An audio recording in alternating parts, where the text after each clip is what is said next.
From Almabayev to Moreno, and potentially a couple fights away from challenging for a world title once again. How does it feel to have such a 180 change in your opponent?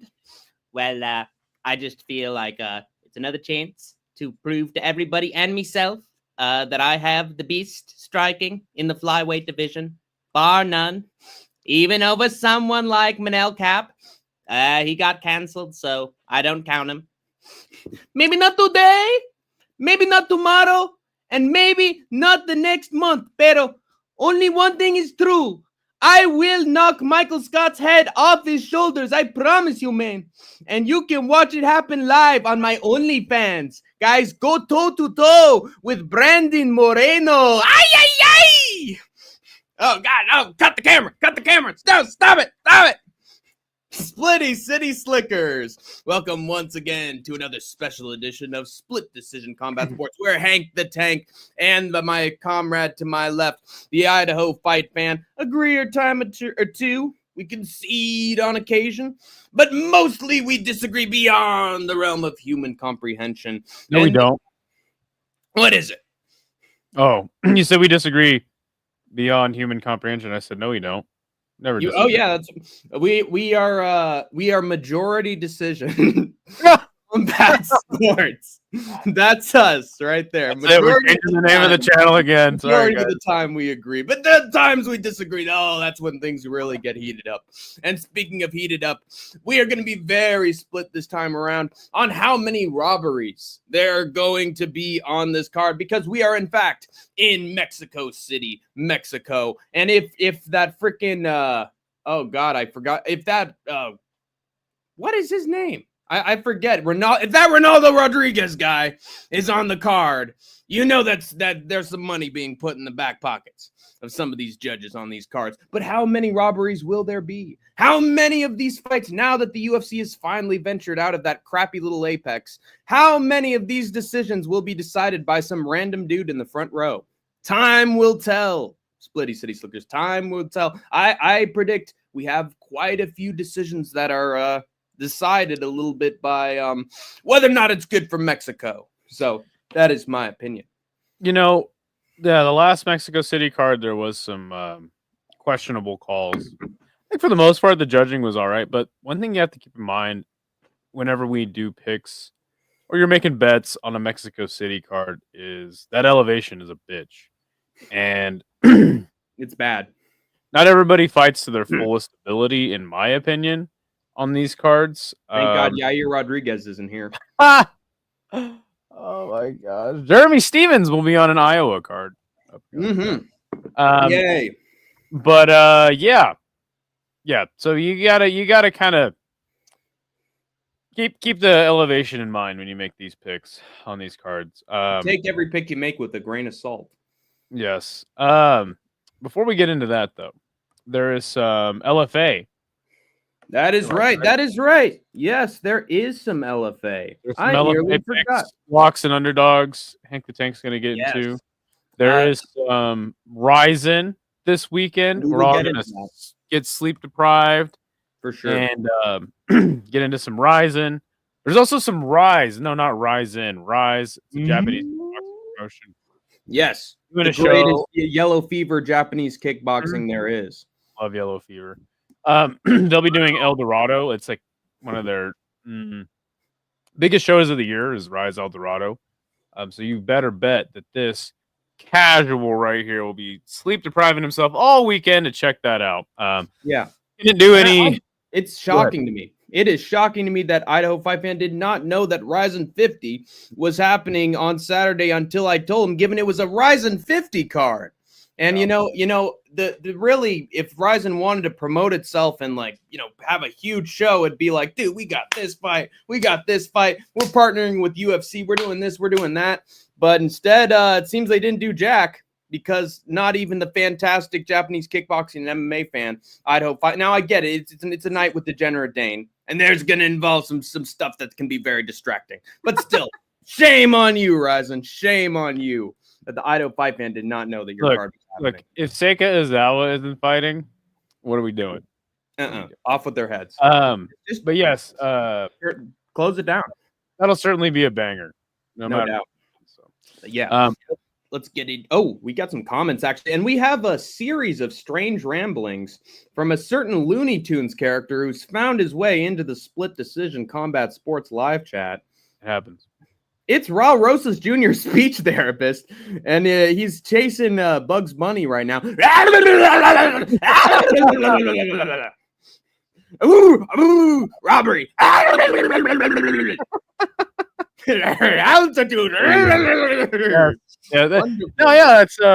That's a fantastic analysis there from you, Taz Raul Rosas Jr. speech therapist.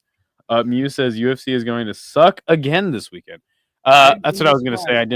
I was in Los Angeles all weekend. I drove there, and all I know about the fights was from our very impassioned friend Isha of the City Life Project, his fight companion. So the card didn't seem like it was bad to me. I didn't watch any of the fights. But I did listen in old radio style. And here are the great stars coming down the ramp. Like it was fine. But yeah, I mean, you had one if you were sleep deprived enough to watch one. For sure. Which I heard was pretty damn good. I'd say that was definitely a better card, in my opinion. Yeah, all the guys I wanted to win on that card lost. So. Yeah. The same thing sort of happened for me with the UK card. It sort of killed me a little bit inside when Jordan Vucenic got Gilly Goose Ganged by Chris Duncan yet again. Yeah, that was plus 1,800 on the odds. Yeah, it would have seen that. General Dane is like, dude, it's plus 1,800. Should I put some money? I'm like, hell no, dude. Jordan Vucenic, he's gonna win for sure. But little did we realize the sheer just garbage quality that the UK fighters would show on home soil. Unfortunately, it's over.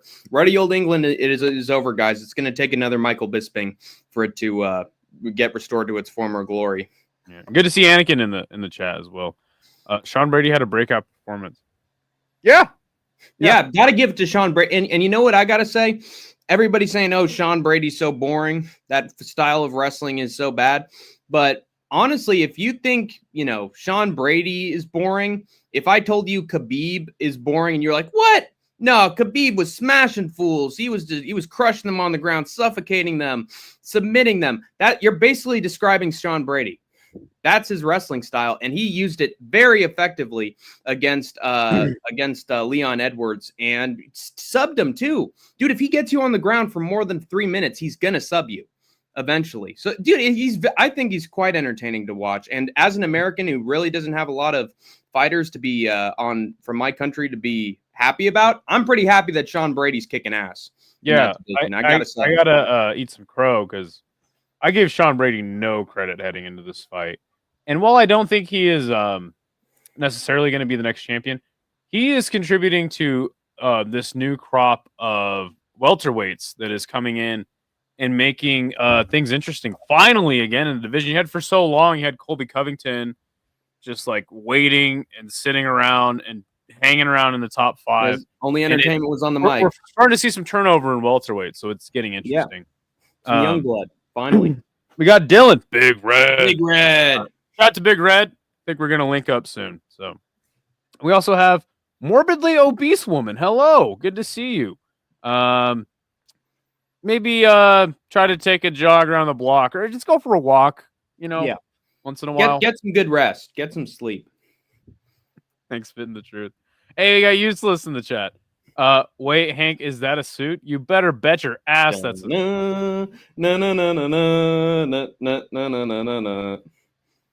Let me hop on the stream, says Kingsworld. Oh, I got something for you, Kingsworld. Don't worry about it. Let me bring this up right here. Dun dun dun. We had Kingsworld, everyone. Comment on our last predictions video. He says, Skate, what's the point of you making picks if all you say for each fight is, I don't know anything about this fighter? Then you don't know MMA, my bro. Hank, you're so good at this, and you have a future in the prediction game. As much as I respect Skate, he's letting you down if you're trying to turn your channel into something serious. I can tell you care about growth of this channel because you guys put in some extra effort lately. But Skate, you need to be more professional. You're gagging the whole time. Something's stuck in your throat, and you have no clue about 70% of the fights. I did. Oh, and then we also had Chris Tussin saying, I couldn't agree more. I skip all his stuff and just go to Hank. Hank needs his own show or a new co-host. At the very least, Hank should go first to help out Skate because, quite honestly, Skate is extremely casual. So, just wanted to respond to you guys. Hey, if you guys are enjoying Hank more than me, that is awesome. You should enjoy Hank. Hank is putting in a lot of work. He's doing multiple streams a week. There was a time a few weeks back where I was doing quite a few streams a week. Things have been going on in my life. I like to travel. I like to skate. This is not the number one thing in my life. This is just fun for me. Not to mention, and this isn't a diss on you, Hank. I'm now up 7-3 on It's picks. true. And I so- told him.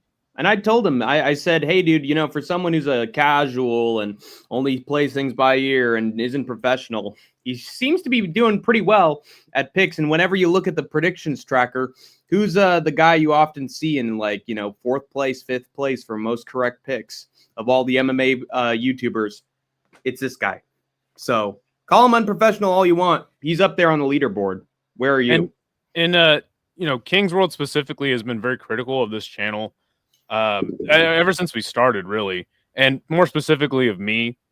We have had some good conversations before, but I just wanted to say, like, if you think that we're gonna make it big on MMA YouTube, that is our overall goal. I got news for you, buddy. I had a good friend do a 172 Fight Companion. They got almost 700,000 views, and he got $0 from YouTube for that video. So making it big on MMA YouTube is a hilarious concept. We're just doing this because we love MMA and we like to make picks.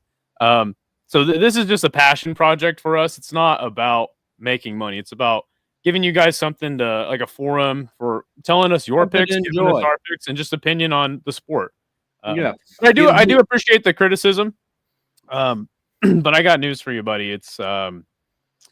It's really, I'm not going to put very much more effort into what I do because I got a lot of other shit going on, man. Yeah. Also gives me room to entertain people, which I enjoy doing, man. It's a hobby of mine.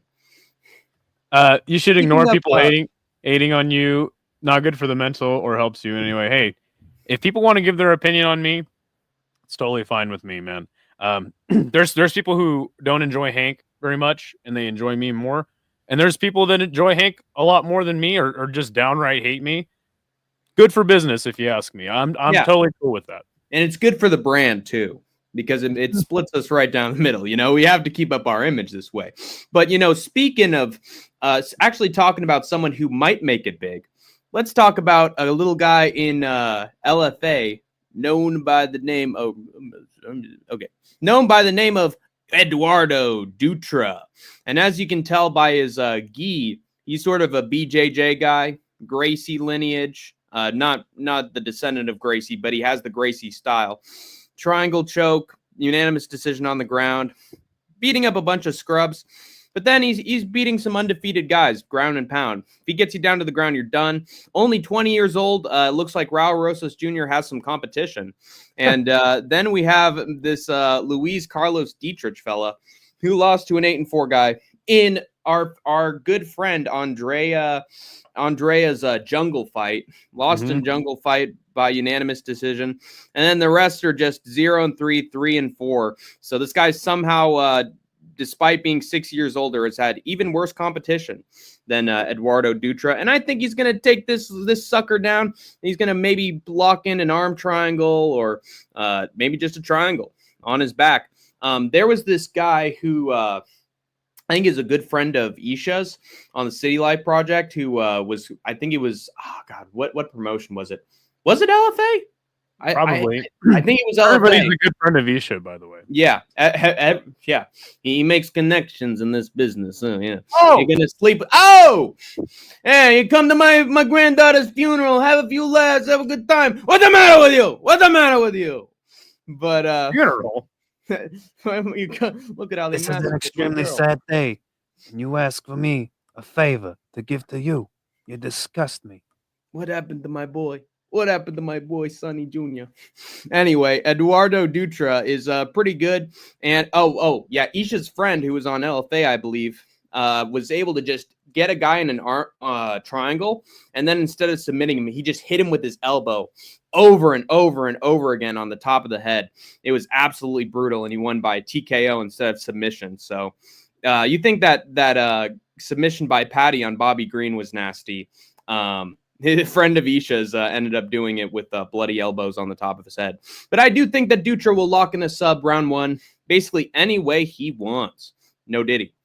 And then we have our big underdog I'm picking for the card. And I'm going with a guy by the name of Michel Mabel Lima, or Panico, taking on Indio, Herbert Souza, who went to a split and jungle fight. It seems that whenever I want to fade somebody, if they lose in jungle fight, they're nothing. There's no insult to injury for Andrea, but somebody loses in jungle fight, it's not a good sign. Okay, no hard feelings. But then before that, he was on a roll. He was getting an arm triangle choke on a bunch of scrubs, even records. Once he was dealing with someone who was actually winning, he lost, got absolutely knocked out and destroyed. This is one good win, and it was 5 years ago, and he's never looked the same since. And meanwhile, Mikel Lima was able to beat a 14-7 guy. I actually doubt that Souza would be able to beat somebody with this many wins on his record. And then he went to a split against a Shaikaev. Might as well have been like straight from freaking UAE Warriors or Brave. And he took him to a split decision.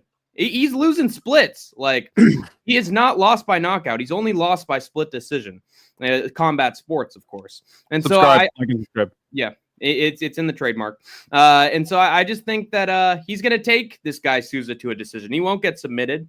And I think finally the MMA gods will shine upon him and finally let him win the Splitty City decision. It's like Kenny you're going to hell. You go to hell and you die. Is this an LFA in Brazil? LFA in Brazil? Yes, sometimes. Okay. Sometimes it's in Brazil, sometimes it's in Texas, sometimes it's in California. Really hard to say, to be honest. But yeah. I think Lima's gonna put the panico in Souza this time around. So give me Mikel Lima. Nick says, speaking of Gracie's, you see Caesar posted a photo of Nick Diaz looking healthy. I don't believe any Nick Diaz anything I see on the internet these days. It's all speculation. But yeah. His buddy Matt Shields, I think, said he was doing well. I don't want to see Nick Diaz fight again. But if he Me neither. Jenner Dane says, you look tired. Good to see you, by the way, Jenner Dane. Yeah, I drove home from your house this morning, my friend. So that's the degenerate Dane effect right there. Kings World says, let me hop on the stream, bro, with all respects. No. But good to see you in the chat. Sorry that I have to just ruin your night with my voice. Dylan says, humble hype man Hank. Nice alliteration there. Defending skate, wholesome content W, worth my tier 4 membership. Yeah, you're not a member. It says that you're not a member. So time to hop back on the wagon. Yeah, it's all good. I see what you're doing, Dylan. You liar. Was that a little Beatles from Hank the Tank? Yeah. Oh, I tell you, Ringo, I'm getting tired of these tours. The women keep scratching at my face. I think I'm going to need plastic surgery. I have a one-legged wife. Her name is Eileen. If one, or you, I'll let you do this one. If one guy hold you down, two can rape you. Yeah, that was a weird quote from Justin Gaethje. A little glimpse into the demented mind of that. That's no wonder. This card is worse than my 7th grade report card. Well, yeah, I don't know about that. It seems like a decent one. We'll get into it. It's not bad. My 7th grade report card was terrible. Abysmal. I had a 0.8 GPA in 8th grade. I think you could have gotten a 3.8 if you wanted to. It was a 0.8. I didn't try very hard. Just like this show. I want to see Nick Diaz in the corner coaching. Hold on. Wait. Hold on. Deadpool said the beard is getting stronger. I see out here. I remember one time I was streaming with Idaho and I saw this little hand come out of the beard, and he's like, help me, oh! And then he got like sucked back in there. into it. Yeah, and I was like, I'm not going to question it. That's funny. Good to see Larry in the chat.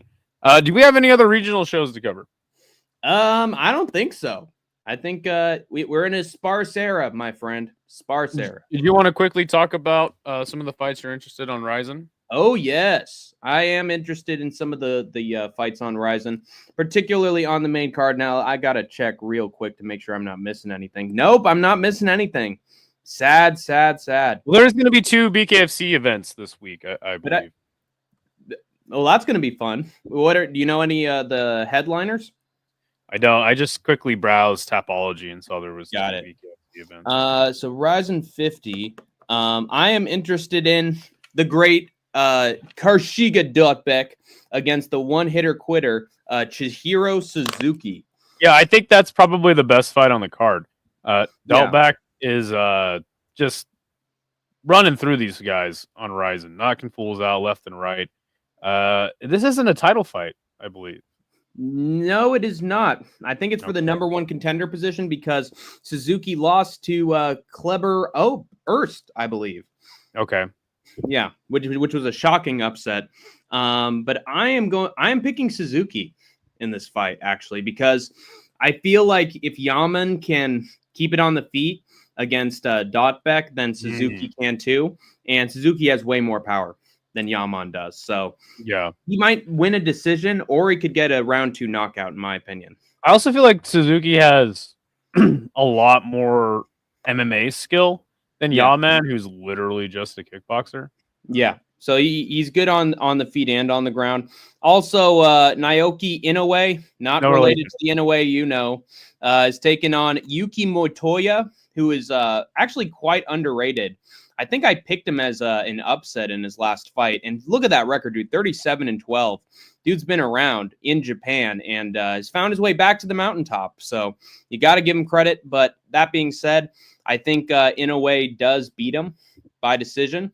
Just because I believe he took on, I think he was from Mongolia, this challenger who was like pretty tough individual, and Inoue was able to beat him by doctor stoppage, beat the crap out of him. And so I think Matoya is a bit more aged and withered, and Inoue won his belt by beating someone in his mid to late 30s.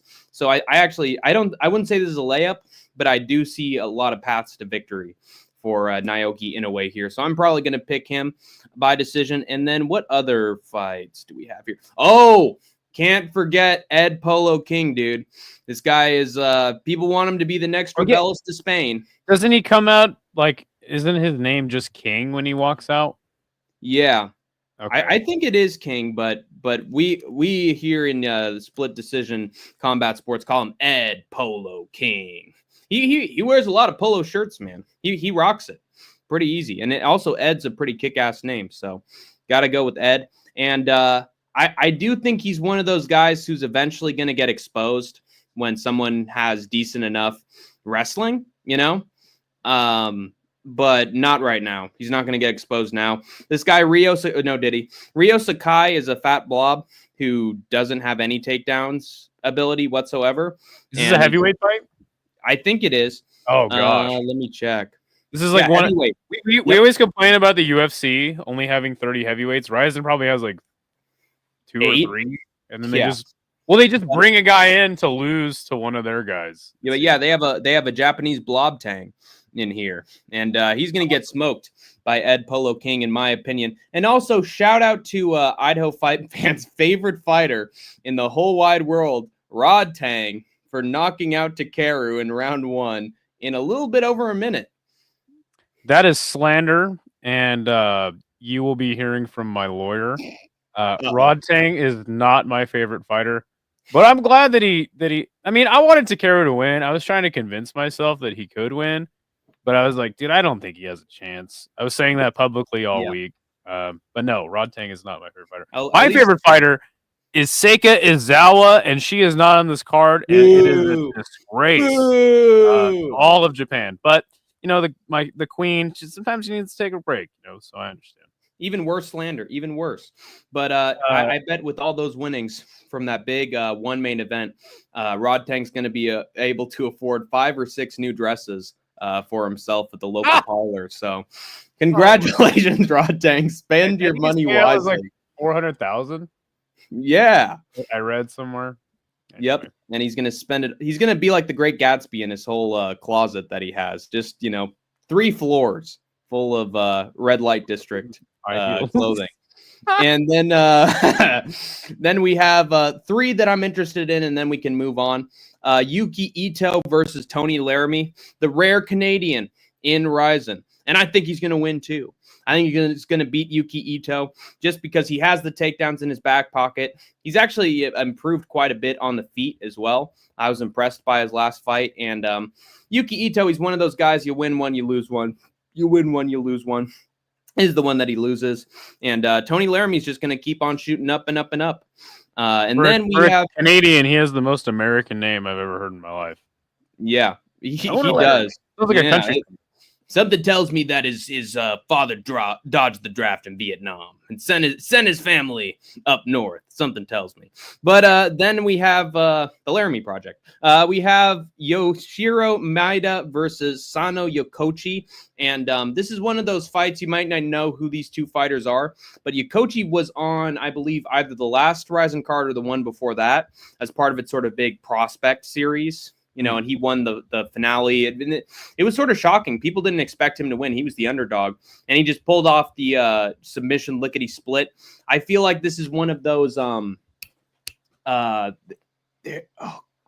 I forgetting this guy, dude? The fucking Gracie killer, Sakuraba, the son of Sakuraba. This is one of those fights where the son of Sakuraba, everybody's expecting him to lose. Oh, he's a prospect, or like he's a Lee in one, and this guy's tough, he's not going to get it done. Bam, the finish comes. I think Yakochi's going to do it. I think he's going to beat this guy with a 39-13 record. He's way older. I feel like this is one of those fights where suddenly the finish just comes out of nowhere and the prospect gets over because Ryzen is based as hell. And it has amazing outcomes. So give me Yokochi to win. And then my last fight is a man by the name of Big Red right here. Take a look at Big Red. All right. Spike Carlisle? Yeah, good old Spike Carlisle. I love Spark Carlisle, dude. How could you not? Dude? He's not the best fighter in the world, but he fights his ass off. He's not entertaining. And this guy, Izumi, 5-3 record, not great. Spark Carlisle integrates the takedowns. He can find a submission, and we're gonna keep the Spike Carlisle hype train rolling. So, yeah, love this guy. Perfect fighter for Ryzen. Cool, good shit there. Jenner Dane says, "I'd rather have a bottle in front of me than a frontal lobotomy." Well, there you go. Oh, by the way, where's that quote from? Shout out to Degenerate Dane. We saw Eddie Griffin last night. Good stuff. Beard hand, like start the reactor. Quaid. Oh, dude. Is that Total Recall, right? Let me see. Yeah. Yes, that is. Yeah, solid. Rise Eldorado. Oh. Yes. Go ahead. Now I remember where that quote's from. It was with Tom Waits. He was like in an interview drunk. And he said, "Dude, I'd rather have a bottle in front of me than a frontal lobotomy. The piano has been drinking." And then he's like, "Dude, I was having fish for dinner and I didn't know whether to eat it or give it a ride home, Wow.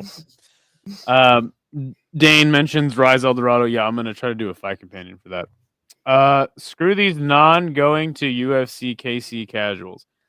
It's funny because Degenerate Dane, obviously going to UFC Kansas City, was complaining about how there isn't anything to do in Kansas City, and he's just going to get on a bird and get in and out of there. So sounds like a casual to me. 100%.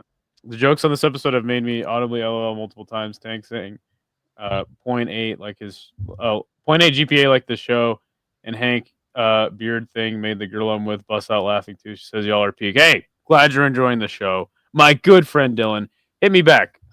You owe me some money, by the way. A man by the name of Big Red. Let's go. All right, man. Let's get into this stuff. Let's get into UFC. Real MMA. The first fight of the night will be Austin Thud Hubbard versus Markel Medeiros at lightweight. Austin Hubbard is 16-8. He is 3-2 in his last 5, plus 160 as the underdog. 33 years old from Denver, Colorado. Markel Medeiros, 9-1, 5-0 in his last 5, minus 190 as the favorite. And he is 28, also from Colorado. Interesting. Factory X and elevation. So Austin Hubbard is a guy that I have said is a pretty damn good fighter. Very tough. But he was out of the UFC for a little bit. They gave him a chance to be back in, and he's been up and down since then. But, not getting finished. I think his last finished loss was via submission a year and a half ago from Kurt Hollabaugh, who is a pretty damn good fighter in his own right. But I think Austin Hubbard's a tough guy. Let's check out the age difference in this fight. It is 28 versus 33, so not super big age difference. Markel, obviously getting into the Contender Series a year and a half ago with a sick knee knockout. Since then, he beat Landon Quinones by decision. So I know Austin Hubbard's really tough. I think he's going to have a speed issue with Markel. I'm going to pick Markel by decision, even though, like I said, I do give Austin Hubbard a lot of credit. But again, with the Mexico City elevation and all that stuff, I think Markel wins a decision very handily. And yeah, man, I think Austin Hubbard's days in the UFC are numbered. So yeah, I'm going to go with that. Gotta agree with you. Also, it seems like Markel has a lot of knockouts on the regional scene, so I think this will be largely a striking affair. I agree. And I'm going with Markel Medeiros as well. Austin Hubbard, he won against Mikhail Figlak. I thought Figlak won that shit. I thought Figlak won that clearly. He didn't. Austin Hubbard beat him. And then the time where he actually does well, he loses a split to Alexander Hernandez. But you are a true great if you lose by split decision to Alexander Hernandez. I mean, look at what happened to Kurt Hollabaugh when he was beating the crap out of Hubbard and clearly won the first 2 rounds and then lost a decision. So they love their golden child, Alexander Hernandez. They love the gorilla. But Austin Hubbard, he's all right.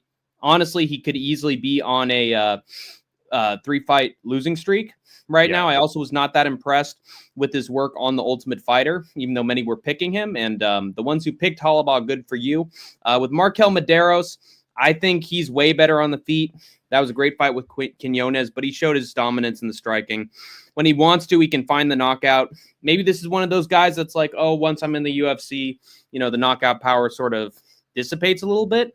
But I also think he's technical enough and consistent on the feet that even if it goes 3 rounds, he's still going to look really good. I don't see him as a guy that gasses out.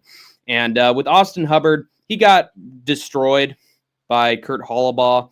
Alexander Hernandez managed to outstrike him and hit him with some big shots. I think Medeiros is a better striker than both those guys.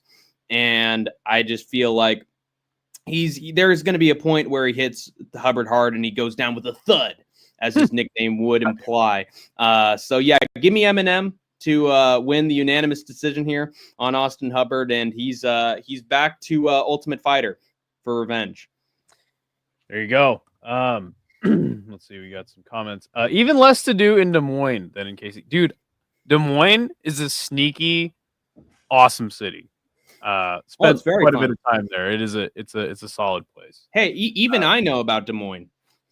So yeah, it's doing something right. Northwest says, "Yo, good to see you." Good on you, Northwest. 0.8 should be a blood alcohol content, not a GPA. Well, I was a very dumb person in middle school. I did not take school seriously. Yeah, I always love telling that story. And then he fell into the nuclear plant, and all of a sudden his brain just only when it comes to MMA picks, I guess. Yes. Good. Hey, I'm glad to hear you and your lady friend enjoying the show, Dylan. Love you, buddy. And it's Kiwi, dude. Shout out to Kiwi, the homeboy. The man, the myth, the legend. Kiwi is a solid guy. I've known him for a few years now, so always happy to see him jumping in the chat. Hubbard has a goat nose up there with Arlovsky and Mike Perry. I mean, He does sort of I may be repeating myself, but he does look that like that giant friend the kids met in the Goonies. Hey, you guys, with that nose, so not bad. Chunk? Or no, I Yes. know that was the fat kid's name. I just say the Baby Ruth guy.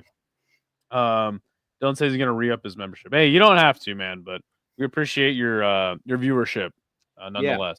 Shout out Always to you. bring the heat. Also what is he? He's Co-founder? Sloth. That's right. Sloth, Me yes. Sloth, you jump. Me Sloth, you chunk. Do the trouble. All right. Jamal Emmers versus Gabriel Miranda at featherweight. Jamal Emmers is 20-8. He is 2-3 in his last 5. He is minus 220 as the fave. 35 years old. On the other side, you have Gabriel Miranda, 17-7. 3-2 in his last 5, plus 180 as the underdog, and he is 35 from Brazil. So Jamal Emmers, more of the striker. Gabriel Miranda, I think his best path to victory is via submission. That's how he was getting it done on the regional scene before he got in the MMA. Lost to Benoit Saint Denis. His only win in the UFC was submitting poor old Shane Young. Gosh, Shane Young is really bad. But he did get knocked out by Morgan Sherrier in his last fight. Hasn't aged well. This was only 5 months ago. Jamal Emmers lost by knockout to Nate Landwehr in his last one. In one of my favorite one-round fights right there. Yep. He beat Bazooka and a guy named Ashkabov. Losing to Sabatini by heel hook and Jack Jenkins by split. So this is like, to me, a classic striker versus grappler match. I've never been high on Gabriel Miranda. Questioned why he was even in the promotion. I think he got in on like short notice. Jamal Emmers has definitely fought the better competition inside the UFC. Though he's gotten finished by those guys, I do still think he's a decent fighter. This is also like, two 35-year-olds going up against each other. So, neither of these guys are going to win a title. They're going to put on exciting fights. I'm hoping that's what this is going to be. And I'm going to pick Jamal Emmers. I'm going to pick him by KO in the second round. Just tentatively, because again, we gotta keep in mind that we're gonna sound like a broken record during the show, but the elevation, Mexico City, blah blah blah. So yeah, give me Emmers by KO. But I don't know, man. I think Gabriel Miranda, it's possible that he survives and makes it the distance, but I have no faith in Mr. Gabriel Miranda myself. Yeah. I'm going with Jamal Emmers by round 1 KO. I think he's going to get it done in the first round. With Gabriel Miranda, he found a way to lose against Morgan Sherrier. And honestly, seeing his fight style, Morgan Sherrier, like, he just stands in place. He does. He, like, remains as still as a statue. And it's like, no wonder he didn't really, like, get some punches off against Nathaniel Wood. Dude, the guy stays just locked in place. And he still found a way to get knocked out with a clean shot out of nowhere by Morgan Sherrier. I know he's pretty good, but nah, that last loss turned me off. And Benoit Saint Denis, he gets absolutely destroyed by ground strikes. And then Shane Young, that's your free win right there. With Jamal Emmers, I just think Dennis Bazooka can be tough. I remember who was it he knocked out? He knocked out, I think, some Irish guy because he fought recently. His last opponent who he completely knocked out. Oh, it was I think it was. I'm not sure. He got taken down and destroyed, this Irish kid. Who's Bazooka? What? Bazooka? Yeah, Bazooka knocked this guy out and over 3 rounds. And Jamal Emmers just smoked him within a round, like immediately after that very impressive victory. And then Jack Jenkins, he goes to a split with. Jack Jenkins is solid all around. So, and honestly, I think that Jamal Emmers should have won that fight. So again, like I often say, he could be riding a 3-fight winning streak going into his loss with Nate Landwehr, who he dropped within like less than a round. And if it wasn't for Nate's granite chin and his sheer will to win and the train not going off the tracks, he would have finished somebody who wasn't Nate Landwehr with that shot. But it's Nate Landwehr. So he survived, got some clinches. The thing about Emmers is that if he gasses out very badly and then gets destroyed. He's either kill or be killed. And I think here this is one of those Dennis Bazooka kind of model of fighters where Gabriel Miranda is going to try a takedown. He's going to fail. Emmers is going to stay on his feet. And then at some point in round 1, I think he's just going to hit him with that big right hand. That's just going to put him away. He already got knocked out coming into this fight. I don't think he has anything for Emmers to be worried about. And I don't see a reason for it to go into round 2 before the knockout. And now I get it, the elevation for sure. But maybe because of the elevation, Emmers is going to want even more of a reason to get him out of there. So give me him by first round knockout, meme knockout. Emmers has a surprising amount of power. He's lanky, and he can knock you out at range, which I value quite a bit. So I think that the pretty boy is going to swat the fly here. Do you think that Gabriel Miranda's cool mustache gives him an advantage in this fight? I mean, if Emmers lands in that exact area and the mustache, it's sort of like Idaho's beard is just like, and just grabs, let go of my hand, man. Hey, quit it, man. And then he gets like sucked into there. You know, that could easily happen. Or the mustache is like made of a very fine wax.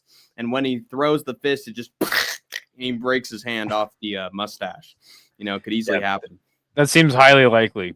Handlebar. He says he beat Jenkins. That was a bad decision. Was it Jamal Emmers? So Jenkins should have lost? Or Jenkins should have won? They're saying that Jenkins should have lost. And honestly, I agree because I watched that fight live and I think he lost that.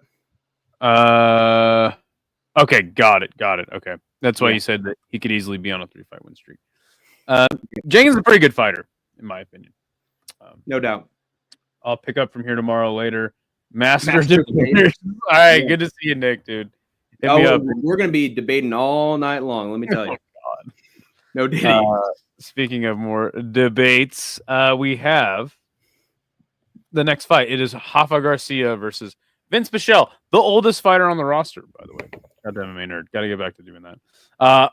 Rafa Garcia, or actually, this will be Rafa Garcia since he's from Mexico. Sorry. He is 16-4, 3-2 in his last 5. He is minus 480 as the favorite. Jeez. And he is 30. Vince Pichel, 14-4, 3-2 in his last 5, plus 360 as the underdog. He is 42 years old, the oldest fighter on the roster. So let's take a gander here. Rafa Garcia lost to Grant Dawson, and that's when we were like, dude, Grant Dawson can knock fools out. Beating Clay Guida, Mahashate, losing to Drakkar Close. Some of his recent fights. Vince Pichel losing to Ishmael Bonfim, but looking really good. Taking Bonfim to decision, in my opinion, at least. I thought he looked good in a loss there. Losing to Mark Madsen. Remember Mark Madsen? Gosh, what yes, the man, the child of Jared Gordon. Yeah, whatever happened to him? He got knocked out by Jared Gordon, then he was gone. Oh yeah, that's right. Beating Hubbard, Miller, the arena, and Roosevelt Roberts 5 years ago, man. So seeing the play here for Rafa Garcia, I mean, beating guys like Guida, losing to guys like Drakkar Close. I mean, they're giving him. It looks like they gave him a step up against Grant Dawson, which he failed miserably. So they're giving him another old legend, kind of a step back fight, but Vince Pichel is a really good fighter. Even at 42, this guy's able to hang with the likes of Ishmael Bonfim, making Ishmael Bonfim actually look really bad in a loss, if you ask me. With that being said, I honestly can't faithfully pick Vince Pichel to win a fight in the year of our Lord 2025. So I am going to go Rafa Garcia to get it done by close decision. I think that Rafa Garcia isn't a guy that's like going to win a title. I don't even think, I'm not really stoked on him. Giving him Vince Pichel is kind of a weird match. So yeah, but I do have him by decision. I don't think he's going to pull off anything super crazy. I think this will just be a pretty competitive contest, one in which Rafa Garcia will get the decision in the end. I agree. I have him by decision, and much like his nickname suggests, I think Garcia was gifted a very easy matchup here with Vince from hell Pichel. I will say he put on a decent performance against Ismail Bonfim. I wouldn't say he made it close, but he made Ismail sort of work for that win. And then Mark Madsen, that's what's going to make me pick Rafa Garcia here. Because if Mark Madsen can get you down and dominate, I think Garcia is going to do it too. It's how he won against Clay Guida. Vince Pichel is not a grappler in the slightest. He is a striker. He can get taken down, as we've seen. Against a better wrestler, he absolutely crumbles and looks like a joke. And honestly, I don't know why they're gifting the gifted with this decision, since Rafa Garcia, honestly, he's not that entertaining, in my opinion. He made a fight with Clay Guida look boring. Yeah, that's what I was going to say. You can't finish Clay Guida. You got some things to work on. Yeah, I think he's going to not improve, but still beat Vince Pichel and give him some takedowns from hell, Pichel, and dominate him for 3 rounds. Simple as that. I don't think I'm going to enjoy this fight. Yeah, me neither. Vince was sentenced to eternity. He is that old. He is out on parole. All right. Yeah. Also, he is sentenced to parole for eternity because he beat Jim Miller and he took his "I'm going to stay here forever" energy from him. How dare he? Also, I think this is just like a Mexican fighter on the card that they just kind of want to give a showcase to. You know what I'm saying? Yeah. Speaking of that, we have Julia Polastri versus Lupita Godinez at strawweight.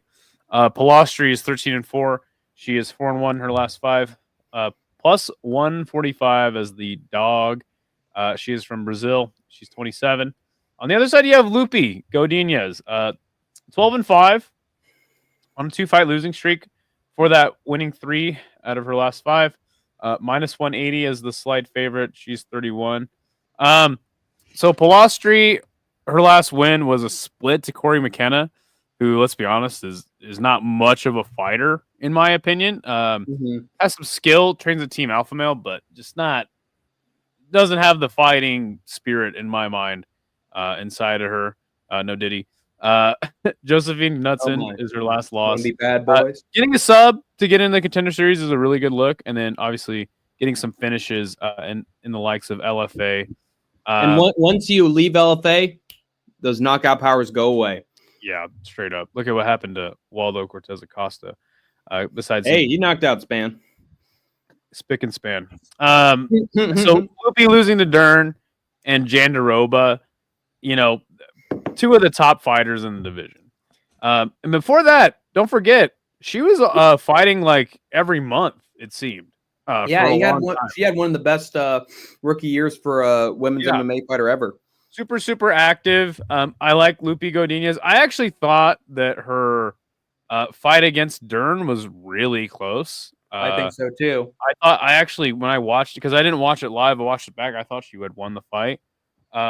So I'm definitely going to ride with Lupi Godinez in this fight. Polastri hasn't shown me much, but I do think that this will be a close competitive match. I just think that Lupi, she's a very well-rounded fighter, and she has 6 rounds worth of experience with 2 of the top fighters in the division, and they weren't able to finish her. And like I said, Polastri going to split with Corey McKenna. Come on, girl. So I don't know. Maybe I'm sleeping on Polastri here. But yeah, I got my girl Lupi Godinez to get a win for Mexico for the Raza. Viva la Raza! And I am going with Godinez too. I like this matchup since you're matching a loopy person against a psycho. So battle of the absolutely insane women here. I'm going with Godinez because, like Idaho said, I thought she beat Mackenzie Dern pretty clearly with the takedowns and did better on the feet too. And Dern had a great 3rd round. Oh, wonderful. Let's just give it to her. In that case, Amanda Lemos is actually pretty lucky. She got that win against Mackenzie Dern. That could have easily gone either way, but they didn't give her the robbery that time. And then honestly, I thought she made it competitive with Verna Jandaroba too. She got taken down, refused to get submitted, unlike all the other crappy strikers at strawweight. Got back to her feet, threw some shots, but she just couldn't stuff the takedowns, and that's what lost her the fight here. She won't have to worry about against Julia Polastri, who's more of a kickboxer. She did find some submissions in LFA, but she also found a knockout, which is not rare whatsoever. And Corey McKenna, she went to a split with. I don't like that at all. I don't like it. If Corey McKenna has a split with her, Lupe Godinez is going to dominate. And honestly, it'll be nice to see Lupe Godinez win again because it was really nice seeing her going on tear, going to win streak. Oh, he got some hype. And then, the honestly future #1 strawweight contender in No Chill MMA. And, Mackenzie Dern sort of put a halt to that. But I think she's going to get back on the tracks. And Nuts and Josephine Nuts on her face. She did really well with the striking, but then she executed a takedown at some point in the fight. Even the kickboxer got her down. So I think Lupita Godinez is going to do that and more. Dominate. It's going to eat her like a churro pastry. A good point. Kiwi says Baby Shark was tagging her. Would not bet the favorite here. Really? Me. Because Tabitha Ricci was piecing her up on the feet. Let's see, when was that fight? It was a split decision. Yeah. Still got those takedowns though. Yeah, I mean, but Kiwi is the kind of guy that's always dog or pass. Right. This guy makes some good coin betting on the dogs. So he just escapes the favorites. I don't think Julia Pilastri is the worst underdog on the card. No. But I'm a little biased to Lupe, and I think that those 2 losses kind of leveled her up a bit. Is either one of these ladies going to be champ? No, sir. But I you know what? Lupe Godinez, in my opinion, always puts on a good fight. So I'm actually not super down on this fight. Plus, we're in Mexico. Renato Rodriguez won a decision. Yeah, no, that's a fair point, Kiwi. Hank saying that Pilastri is mainly a kickboxer, but I think that Lupe Godinez has plenty enough skill to win this one. And also, it's so weird how a lot of these strawweights have like such a similar style, decent striking, but fantastic, like even better grappling. Right. So yeah, I think Lupe's got this one. But happy to hear your input, my friend Kiwi. All right, let's get to this next fight, which I think is a tough one to pick. It is Melquitzio. I might be saying that wrong. Whatever. Melky Costa, or as I like to call him, Patchy Mix. But actually not patchy very much anymore. Definitely on some medication and dude's getting that tail as a ghost. Cleared up. Yog asked, thoughts on Alexa Grasso's feet? Yeah, you had your chance at UFC 306 when she was on her back for 5 rounds. Oh my gosh. Look, Alexa Grasso is an attractive young woman, but I mean the feet. I mean, really, like we're gonna focus on this girl's feet. I mean, how weird is that? That's definitely something I never understood. The whole no foot. nail polish either. Disgusting, man. Yeah, I agree. Did you see the clip though of her like showing her feet on stream? Hey, you gotta. You only have so long to be champion as a Mexican fighter. Might as well make it worth your while. Good to see you, Yog. So does Melky get the N-word pass? No, because he was Mexican. I mean, you know what? It depends on what hood he's hanging out in. He's in his Michael Jackson Neverland phase right now. Oh my gosh. Here is my boy. Let's go, Milky. All right. So yeah, we have Costa versus C-Rod. Much like Hank said, Rod Tang is my favorite fighter. Christian Rodriguez is one of Hank the Tank's favorite fighters in MMA history. It's the Rod. It's the Rod. Puts him over Fedor, and even Nate the Train is in the running for. He knows how to win. Got to give him credit there. Damn straight. Milk Costa, 22-7, plus 135 as the underdog. He is from Brazil. He's 28. He is 3-2 in his last 5. C-Rod is 12-2. He is 4-1 in his last 5. Minus 165 is the slight favorite. He is 27 from Milwaukee, Wisconsin. So Costa getting some of his best wins recently. Subbing Feely and Nerdenbeke 3 weeks ago. He subbed Feely. I don't think that's right. Is that right? Yeah, he did. Feely went for a takedown. He's like, oh God, can he get his head out, please? Oh God, oh God, oh God. Sport moves quick. Last loss is to Steve Garcia by KO during that Steve Garcia knocking everybody out streak. And then he lost by sub to Moises. Those are his 2 last losses. C-Rod, on the other hand, beating Bashi, looking good a month ago. Gosh, these guys are turning around super quick. Losing by sub to Erosa, having that very controversial decision with Bulgarian, beating Cameron Simon and Raul Rosas Jr. So now it seems like they're shifting once again C-Rod's matchmaking to prospects, to someone like an Erosa type who is more established. But I think this is his first real serious contender versus contender fight. Melky Costa has been taking on a lot of those names already. The likes of Feely. I mean, maybe not Feely, but Nerdembeke. So yeah, no, this is like their first real test against a prospect, or somebody in a similar position, in my opinion. Right. I like C-Rod in this fight because, well, actually, it's more of like a wrestling style versus like a jiu-jitsu style. So that is definitely interesting. I think Costa is a little bit better with the Muay Thai style, and I think C-Rod is more of just wrestle boxer, right? So this is a tough one to pick for me. I think that the pace in which Christian Rodriguez is able to fight in is going to give Costa a lot of problems in this fight. For that reason, I'm going to slightly lean C-Rod in this fight. Man, this is a tough one though, man. I really, really like this fight. I think it's going to be a fantastic match. What about you, Hank? I wish I didn't have to do this. I really wish I didn't, but got to go with C-Rod here.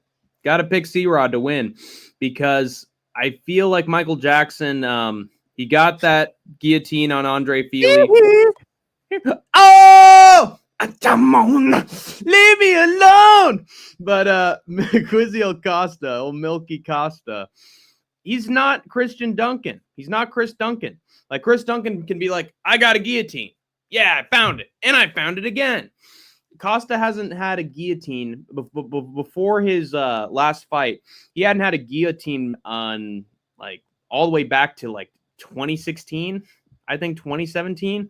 It's almost always rear naked chokes that he finds the submissions with. Often an image you'll see of Milk Costa is he'll get someone up against the fence and then like, oh, he's jumped on him like a spider monkey. Oh, he's going for the rear naked choke. You know who was also doing that? Austin Bashi against C-Rod. And he couldn't do anything. That's true. He got the back, didn't matter. C-Rod got out. He tries to get a rear naked choke, arm triangle, doesn't matter. C-Rod gets out of it. Like, apart from Julian Erosa's patented guillotine, again, it depends on whether you have the patented guillotine choke that you actually get it. If it's not your usual move, you're not going to get the sub. The Gilly Goose Gang doesn't have very many members, but the ones that are in it know what's up. The Gilly Goose Gang, of course. Dustin Poirier's #1 gang in the hood. They're coming for all that territory. But then you had Isaac Dulgarian, who's very similar to what Austin Bashi. I get you down. I go for the sub really quick, and if I don't get it, I feel like Costa's one of those guys. He's gotten subs relatively quickly. Nerdembeke did take a little bit of time, but I really feel like C-Rod is not a Nerdembeke. I feel like he's way better on the feet, conventional. And you'd think that he learned his lesson from the Julian Erosa loss. That's his one loss in his last 5 fights. First fight at featherweight as well. And also, Julian Erosa's super tall, super lanky. He's just got spider-like limbs like a certain Anderson. But Costa is, despite him being tall, he doesn't feel like he's tall. Like when he's trying to get you down, when he's trying to sub you, he looks like he's about the same height as his opponents, even when he's taller than them. So I feel like that's not going to be a problem. I really do think that C-Rod, now that he's up at featherweight and he's able to eat and drink to his heart's content instead of using it to win fights, I think he's going to mistake Milk Costa for a nice, delicious glass of chocolate milk. And he's going to have some hot cocoa with some marshmallows, you know what I'm saying? And he's going to drink that thing right up, I feel like his takedown defense is usually stellar, unless he gets caught in the rare choke, And it happens to the best of us. But usually this is his style of fighter. The smaller wrestler trying to get him down. How many of these guys has he beaten? Like, give him someone else. Give him someone who's a boxer, a kickboxer, a striker, something. This is why I hate you, C-Rod. This is why I want to gouge your eyes out, C-Rod. But instead, he's being fed another prospect here to kill and to destroy the featherweight division, just like he did bantamweight once and for all. And you know what? He's going to do it too, damn it. So give me C-Rod. He is inevitable. Kiwi says, yep, quick turnaround. Yeah, it's strange how quickly they're turning around. I wonder if that affects the fight in any way. Yog again said, I said thoughts on Alexa Grasso's feet. If those toenails painted, we good. Yeah. Nice. Melky fought at 155 before, and C-Rod fought at 135. C-Rod is going to be way quicker. Yeah, that's a fantastic point from Larry. I still really think this will be a really good fight. Honestly, I think this will be a banger. I tossed and turned about picking this fight. This was one of the tougher ones. Every time you say that, I just picture you like legitimately like trying to sleep in your bed, and you're just like, oh my god, C-Rod! Who's it gonna be? No, C-Rod, not him, not anybody. Kind of like the Wood versus Morgan fight, where Wood was way quicker. No Diddy. C-Rod should win the striking exchanges via speed. I like it. I'm getting good analysis there. Kiwi, you and I kicked out of the lesser podcast. Yes. Both Degenerate Dane and Kiwi were banished to the Shadow Realm by Jay from Rush Hour, unfortunately. Yeah. Pretty banned to hell, which is this podcast. Yeah. Sorry, you guys got to hang out here. That's all right. Welcome. You're all welcome. We'll take in all the sinners we can muster. Come on down. Hank's leaving out some kibbles and bits on the front doorstep. You guys. All right. And now here we go. King's World and Chris Tussin. You guys can roast me for this one because these are two guys I don't know much about. It is Atiba Gaudier versus Jose Medina at middleweight. Atiba Gaudier knocked a guy out 6 months ago on Contender Series. And again, we always love when a guy gets a finish on Contender Series as opposed to crying to Dana White and begging for a contract. He was in Fight KLB, Titan FC, FCC, and Vita. This guy was 2-23 knocked out. Jeez. That's what happens when you're in Africa and you're in MMA. 1-0, 17-13. Oh, jeez. Jose Medina, on the other hand, losing to Zach Reese, Gadzia Sulov on Contender Series. Got a split decision to get on Contender. Jeez. Anyway, again, don't know much about either of these guys. From what I've seen from Jose Medina, he looks pretty damn bad. Again, this is middleweight we're talking about. You say this guy's from Africa? This guy Atiba? Yeah, he's from Cameroon. There you go. New guys. The first ever Cameroonian in the UFC. First ever. According to the broadcast, I'm sure. This guy was spending all his time in the sand mines, just working away, and then he had his tale should become a movie, honestly. So yeah, I mean, I really don't know wwhere to go with this one. I mean, your first instinct would be to pick the 6-1 Gaudier, 5-0 in his last 5, 22. Jose Medina 3-2 in his last 5, plus 400 as the underdog.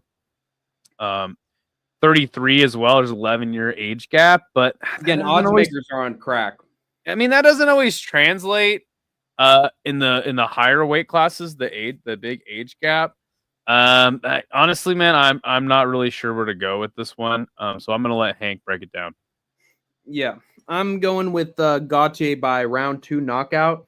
I really liked his performance against Yura Naito.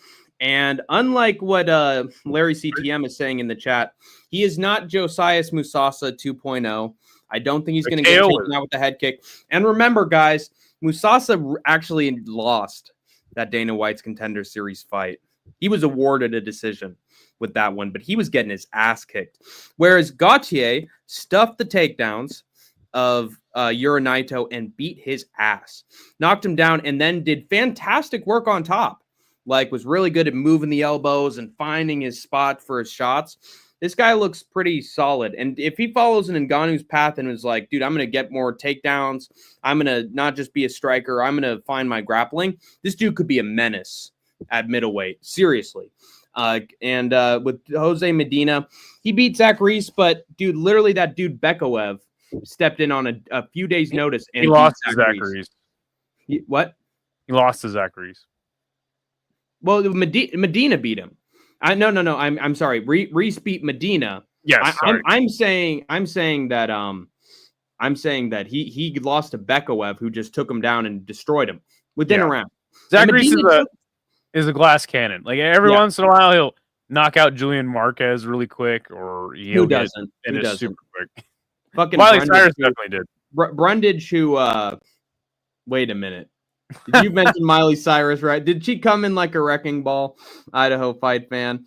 I mean, she always does. Anyway, he dropped Cody Brundage, beat up Cody Brundage, and then Cody Brundage came back, bam, and finished him just like that. So Zach Reese, he's going to be out of the UFC at some point, is my prediction. But Jose Medina still took him to a pretty close fight, and Gadzhi Sula beat him. That no surprise there.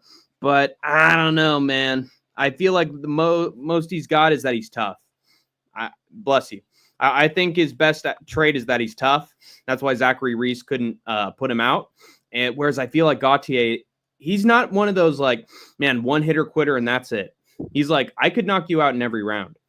And it's sort of like death like by 1,000 cuts, because Naito, he was dropped several times by Gauthier. He was beaten up several times. And then finally, there's the left hook that put him down. That was the last shot. But dude, he was beating his ass. And I feel like unlike Zach Reese, who like really needs a long range shot, random risky shot to put his opponents away, I think Gauthier could just put on the pressure and just like bam, bam, bam, bam, bam, bam, and put him down. So I think he's going to win by round 2 knockout. I think he's going to wear Medina down. I know Medina's tough, but you can only take so much offense. I think he's going to get a standing TKO, Gauthier. Yeah, and it looks like the chat is pretty aligned with you. Medina, the Bolivian Homer Simpson. Medina is awful. I got Gauthier by KO, but I'm more careful this time. African MMA is too green. Yeah, that's a good point. Yeah, I think I'll just steal your pick there, my friend. Sounds good to me. I'll take it. Oh, also, 6'4", 81-inch reach. Mm-hmm. He's got 4 inches in height and 7-inch reach advantage. He's solid, dude. I'm telling you, this is not going to be a tough matchup for him. Our next fight will be Edgar Chairez versus CJ Vergara at flyweight. Chairez, man, 2-2-1, 11-6, or 2-2-1 his last 5. Sorry, 11-6 overall. Minus 265 is the favorite. He is from Mexico. He's 29. CJ Vergara, man, 2-3 in his last 5. 12-6-1. Plus poor guy got fed to Tamarov. Yeah. Yeah, that was unfortunate. That was a slaughter. 12-6-1 is his overall record. CJ Vergara is a guy that I've been somewhat of a defender. I think that CJ Vergara has some. Sometimes he looks pretty damn good, and then in his losses, he looks bad. Sometimes it's competitive, but I've tried to be like, look, CJ Vergara is not the worst fighter in the world. I even tried to defend him a little bit against Tamarov, but he got cleaned up. So, I mean, he last beat Daniel Lacerda by knockout. I mean, and when you look at his losses, like to Tyra, Almabayev, and Tamarov, I think that was one of the rare instances where I actually went with the decision and you went with the knockout for Tamarov. That was down to the wire. Oh wait, never mind. Yeah. But yeah, on the other side, you got Chairez, who, against the same fighter, Tyra, he made it very competitive. Got that guillotine choke at the very end. Had a weird fight with Lacerda, then came back to submit him. I believe. And then losing a decision to Joshua Vance. So, yeah. I mean, Edgar Chairez, is just so much more well-rounded. It's on a really good pace. CJ Vergara, I've just noticed he, and a lot of fighters can't fight well off the back foot, but I think he'll be the one that ends up getting pressured, and then there's always the threat of the takedown. I think that CJ Vergara doesn't want to go to the ground with Chairez. Agreed. So I'm going to give CJ Vergara credit again. I mean, dude, the guy did just get knocked out. When was that? How long ago? 5 months ago. And I'm never been a big fan of a guy taking less than 6 months off after a knockout, or coming back less than 6 months after a knockout. I think Chairez has got this one. The question is how. I don't think he has any knockouts in the UFC. He doesn't. So I don't know about his power. He's more of a submission guy than anything. Going to decision with Joshua Van means that he can hang on the feet with a high-level striker, which I don't think CJ Vergara is one of the highest-level strikers in the division. So for that reason, I'm going to go with Chairez by decision, but there is a chance. I mean, there's a good chance. I debated this as well. That he gets club and subbed. You know what I'm saying? CJ Vergara. No doubt. And, Chairez hits him with a good shot and then just hops on a choke. So maybe check out the odds on that. See if you guys want to throw some money on that. But yeah, Agreed. Chairez definitely, I think, is maybe even a lock for the card. Yeah. I'm going with Chairez too by decision. I think for that, honestly, fantastic fight with Joshua Van. In my opinion, it was like that was people were debating whether it was that fight or what's his name? Ribovic versus Zellhuber that should have gotten fight of the night on UFC 306. That tells you it was a damn war. And especially round 2 was absolutely bananas. There were times where Vergara dropped Joshua Van. There were times he came very close with a submission on Joshua Van, and he was just able to escape. That really told me that Chairez is a special talent. Lacerda, he gets the triangle choke, but in all reality, he submitted this guy twice. He did. And then I think Lacerda tapped, and then he convinced the rest, oh no, I didn't tap. Oh no, it was one tap. No. Made me hate Lacerda. And so happy that Chairez absolutely destroyed him again the second time around. And then Tatsuro Taira almost beats him. So this dude is always looking good in his fights, regardless of if whether or not he wins. CJ Vergara gets taken down by Asu Almabayev. That's the key to victory for Vergara.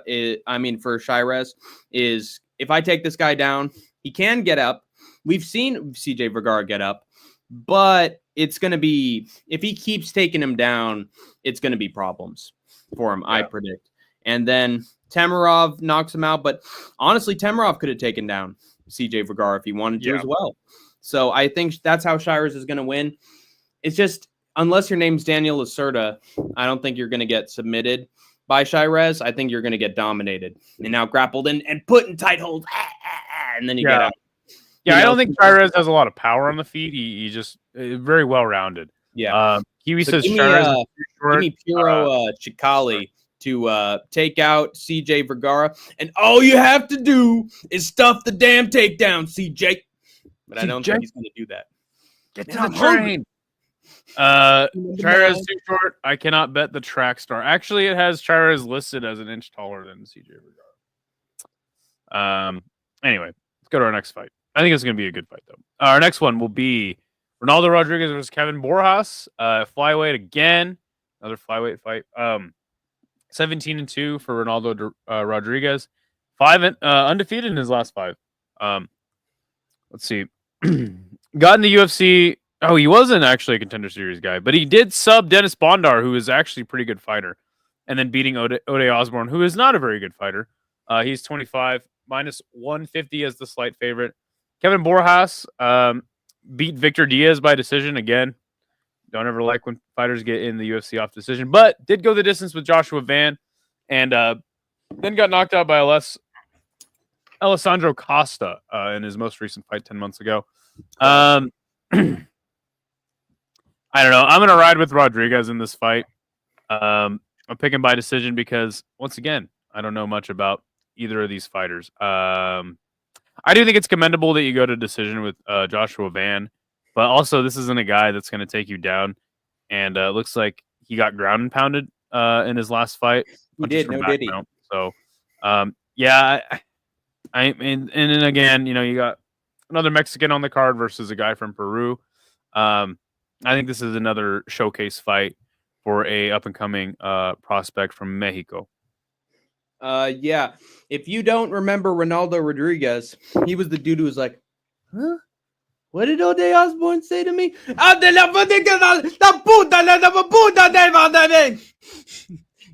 what he said in his post-fight interview? Yeah. He said it during the press conference for UFC. Oh, right. This is the guy that just went crazy. Yeah. And I was like, yeah, let's go, Ronaldo Rodriguez. New Manel Cap, let's go. And then he nearly loses to Ode Osborne. And I'm like, dude, Osborne won that shit. And then it's like, oh God, no, they gave it to him anyway. God damn it. But I will say, have a press conference for this show. Have it for the show so that Ronaldo Rodriguez can absolutely crash out on the mic, because it's gonna be an incredible, exciting performance, especially with Kevin Borjas's nickname. I think Ronaldo Rodriguez is going to be canceled even more than he was the last time. But yeah, I think Rodriguez has the takedowns. Costa destroyed him through the takedowns. He just couldn't stuff him. Joshua Van, he goes to a decision with. That's when Joshua Van was in true. He was before Peter Van. He was before his Peter Van phase, where it's like, I get the knockout towards the end, but I'm crap at the beginning. He was getting decisions. He was going to decisions. But then Joshua Van leveled up. But Kevin Borjas, he goes to decision with Joshua Van. He wasn't that impressive back then. Alessandro Costa just destroys him, though. And I think Ronaldo Rodriguez, even though his takedowns are very sloppy, if he can get them, he's going to win this fight, I think. Even if he doesn't, even if Borjas stuffs all the takedowns, ends up on top, beats the crap out of Ronaldo Rodriguez, and your winner by unanimous decision, Ronaldo Rodriguez, is what's going to happen. You think Buffer's going to be there for this one, or it's going to be Martinez? Wait, what? You think Buffer's going to be there, or it's going to be Martinez? Oh, God. I mean, Bruce Buffer was in UK. He was in London, so maybe they're carting him around like his brother Michael. You never know. But yeah, I think Ronaldo Rodriguez, I think he has this one in the bag. And yeah, they have some strange names for the judges in this one. I don't know why. I've never heard of these judges in my life. Kiwi says this is the guy that got knocked down and nearly choked out and won a bullshit decision. And he's gonna do it again. El Gallo Negro, translated to English, is literally the black. Oh God! Well, it's actually the Black Rooster. Yeah. If you've never seen the movie Blood In, Blood Out, classic East Los Angeles Chicano movie, that's actually the guy's nickname. They said he was like an amateur boxer. El Gallo Negro, the Black Rooster, 18 KO. On second thought, don't give the mic to Ronaldo Rodriguez. Don't do it. Oh no! Can you imagine? Yeah. No, that's Kevin Borjas' nickname. Yeah, I know, but Rodriguez is going to take it there, so don't put the mic in his hands. No Diddy for days. We have David Martinez versus Simon Oliveira at bantamweight. David Martinez is 11-1. He's minus 400 as the heavy favorite. Jeez. He's 26, 5-0 in his last 5. Simon Oliveira, 18-5, 3-2 in his last 5. Plus 310 as the underdog. 33 from Brazil. So just again, don't know anything about these fighters. Simon Oliveira got finished by Daniel Marcos 2 years ago, so he's taken quite a bit of time off. Very interesting, especially for being 33 at bantamweight. But he got into the Contender Series off a split decision. David Martinez getting into the Contender Series with a decision. But if we look through his record, in Combate Global, which is a pretty damn good promotion, he's fighting a 23-9 guy, 5-1, 2-0, 14-7. So, and he's knocking these guys out. Another impressive thing about David Martinez, he and his sister, Melissa, are the only brother-sister combo to end up fighting in the UFC. Okay. Yeah. I think he's So been, there's a like, reason why brother. Martinez ended up on the Contender Series. They've done like brother, and like husband and wife before on the Yeah. same card, and Yeah, it's but never worked brother out. and sister. Yeah, good stuff. I like that. Yeah, I'm gonna go David Martinez by decision. Not knowing how Simon Oliveira is gonna look after a long layoff, just really doubting his skill overall in general, and so far going with how they looked on the Contender Series, as a way to gauge how they're gonna look in the UFC. One guy won a split, other guy won a regular decision because he's 26. We need this kid. I love this. I love kid. everything about this kid. Isn't he awesome? We have the proprietor of the Dana White Glaze job on the Contender Series fighting on this card as well, Joe Pfeiffer. So, yeah, give me Martinez decision. Body bags. I'm going with David Martinez as well, but I am picking him by round 1 knockout because he has gone on a tear of knockouts prior to the Contender Series. And dude, Xavier Franklin is a tough SOB because he was taking shot after shot after shot from David Martinez and refused to go down. And he was able to land some offense of his own, to be fair. But dude, there were some shots that I think would have killed an elephant from David Martinez, and he just walked through them. Meanwhile, with Simon Oliveira, in contrast, somehow gets knocked out by Daniel frickin' Marcos. You know how hard that is to do? That is an impossible. Well, depends on if he had the red stripe in his hair that night or not. Yeah, if he's got the Seth Rollins stripe in that hair, you better watch out. But then, God, he lost to Tony Gravely. God Almighty. Yeah, and I think there was last week I had picked a guy to lose because he lost the decision to Tony Gravely as well. And that ended up working out in my favor. But I mean, Tony Gravely wasn't the worst fighter ever. Really undersized. He was solid. He was pretty well rounded. But yeah, Tony Gravely, not the best name to lose to. In the year and then if you thought Martinez getting in on a decision's bad, this guy got in on a split decision win on Contender Series and then looked awful after that. So that is a lesson to you, Dana. Never let your fighters in off a split decision win or loss. Don't do it because they're going to get fraud checked and you're going to look like a fool. Unless it's like an absolute banger of a fight. Unless his name is Gene Silva. Yeah, 100%. But David Martinez, I think he's tall, lanky, has power, and beat the dog crap out of Xavier Franklin. And I think someone with way less heart and older than Xavier Franklin and Oliveira is just going to get put out cold, in my opinion. The Black Spartan is going to kick the Hunchback off the cliff. This is Sparta! Love it. David Martinez is a ginger fighter on Eternal. There you go. Shout out to Eternal MMA, Australian regional show. Borjas is winning or he's walking, you think? Interesting. He's probably going to get served his papers. If Rodriguez beats him. I don't know, man. The UFC is weird these days. But it is at flyweight, right? Yeah, Ihor Pateri is still employed. Yeah, somehow. Gosh, I hate talking about that. That gives me nightmares, just like taking picks. All right, man. Raul Rosas Jr. versus Vince Morales at bantamweight. Raul Rosas Jr. Everybody knows him. He's 10-1. His only loss was to C-Rod, unfortunately. He is minus 310 as the favorite. He's 20 years old. Vince Morales, 16-9 on a 2-fight losing streak. 3-2 in his last 5, plus 250 as the underdog. He is 34 years old. Lost to a man named Elijah Smith and Terralapoulos. Before that, he had a fight in Ryzen, beating Yuki Motoya, who's actually in the main event of Ryzen this weekend. So Vince Morales, very scrappy dude. But, I mean, okay, on the feet, Vince Morales definitely much better than Rosas, in my opinion. But Rosas has that uncanny ability to just do really good work in the grappling. Man, I think that there's a chance Vince Morales is a good underdog here, but I can't confidently pick him. Man, this is a tough one for me, man, because I think Vince has a case to win. I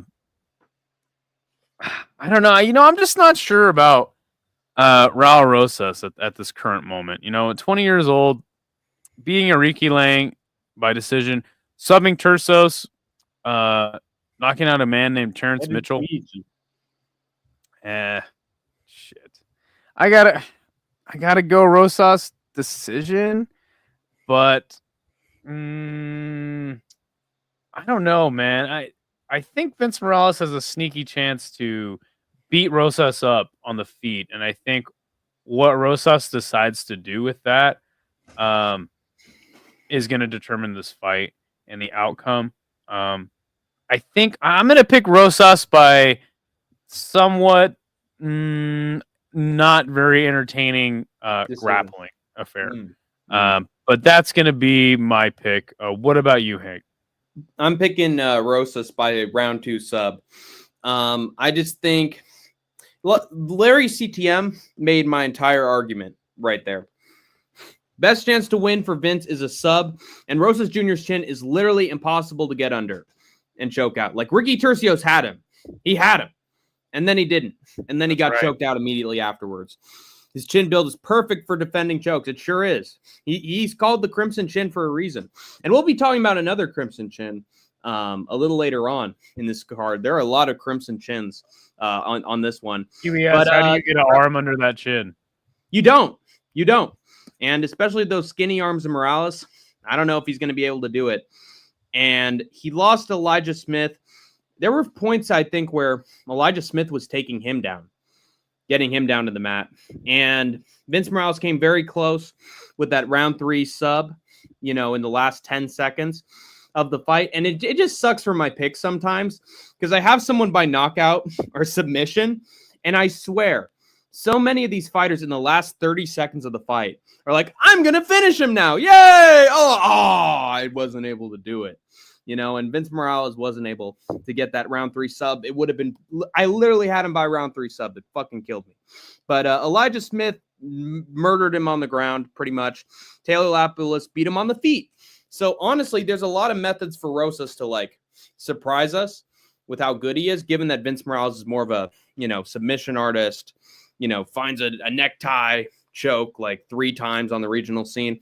I don't think he's going to get it against Raul Rosas Jr. I think this is going to turn out like his fight with Ricky Turcios, where it's like, oh, he got him. He's got him in a choke.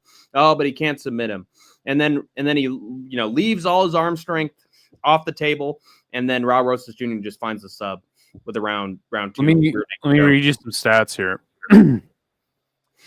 Raul Rosas average takedowns per 15 minutes, 4, with a 39% accuracy. So that means he's shooting, for more than 4 per 15 minutes.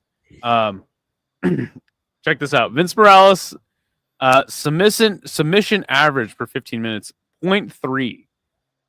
So I don't think he's really going for many submissions in the UFC. I don't know if that has a he did try on Elijah Smith though, and that was his path to victory.